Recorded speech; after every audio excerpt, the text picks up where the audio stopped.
Yeah, a couple things. The city charter does not allow city employees from serving on the city council. So that's number one. The city charter does not allow it. Some years ago, our city attorney rendered a legal decision that said state statute superseded the city charter, or overruled, I should say, the city charter, thereby allowing city employees to serve on the city council. That's never been tested in courts. It was his legal opinion, and I have no way of knowing whether it was right, wrong, or somewhere in between, but that decision has stood and allowed individuals who work for the city to serve on the city council. Last count there were 5, 6, but one's a BOE member, I think.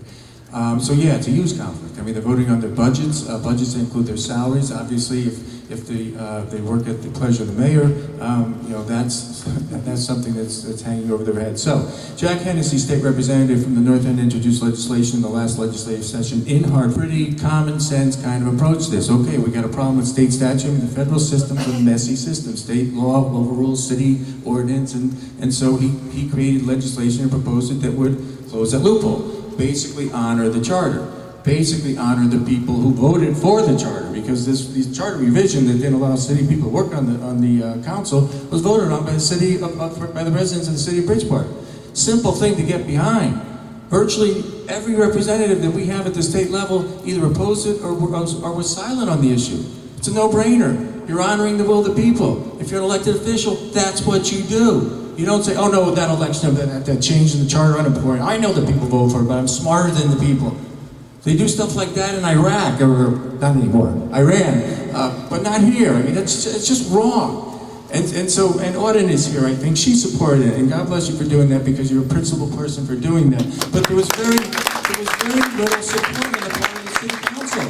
And in fact, some even opposed this on the city council. They opposed it. So basically they said, and I'd like an explanation from them, basically they said, I don't support the will of the people. I mean, that's fundamental to this republic.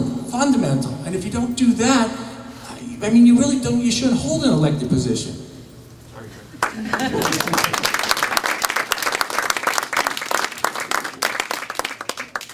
Look, the state law, it's a curious thing. The state law actually does supersede it. However, there is a caveat in that law, and it has to do with not being available. If your town has a finance committee, then you may not serve on that board. So Bridgeport doesn't have a finance committee. That's all incorporated into the Common Council. So technically, although the law may not be correct, the intent of the law is correct, to deny people the ability to work for the city and also run for office. There's a very basic, it's all so simple.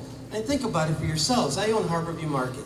Would you guys be okay if I became the favorite caterer of all things citywide? If I got elected, would that be okay with you? I don't think you would it? Croissants are good. At the end of the day, this is not complicated, folks. You may not do business, or you may not hold a job with the city of Bridgeport and also represent the citizens or residents of the city of Bridgeport. That's basic. And if it's not basic, well, it is basic. I'm sorry. It's just basic. So at the end of the day, I hope that you understand that conflicts of interest are one of the reasons that the city of Bridgeport is not taken seriously, particularly by the business sector. There's not a word that I'm going to say that those who don't agree with me are going to find comforting by any stretch, but here we go anyway. Number one, this is, as it stands, a state issue, and it was brought to the state, and it was not passed. So where I am with this is if I am a resident of the city of Bridgeport, I would like to encourage the residents of the city to work for the city, because I believe that you do a better job when you are actually in your own city. We talk about the police and a residency requirement. Wouldn't it be great if every one of the police on the police force lived in your neighborhood? That'd be great, because they have a better, a stronger interest in it, right? They didn't take off to Shelton at the end of the day, whatever. If you told me that I had to give up my fundamental right to represent if I didn't agree with the person who's representing me, in order to hold this job, I have to give up that fundamental right. I have a problem with that. And that's where I am with it. I know 90% of you don't agree with me, probably 99. But that is where I am. I will also say, and I know this is not about individuals, and I said this when we had our forum, there is a whole lot of information that is gathered by the people who are actually where the rubber hits the road. My employees can tell you about how things go well and how things don't go well.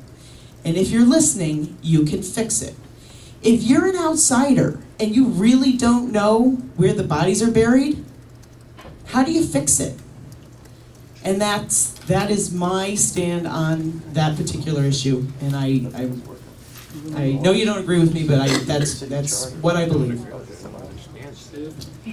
I have supported, I've publicly said before, and I'll reiterate it now, I support the bill that was the last iteration that was in the legislature, which included some sort of grandfather provision. I've also said I support it with kind of a delayed, I've heard some people suggest a new way to bring it back next session would be some sort of delayed enactment period. I would support that as well.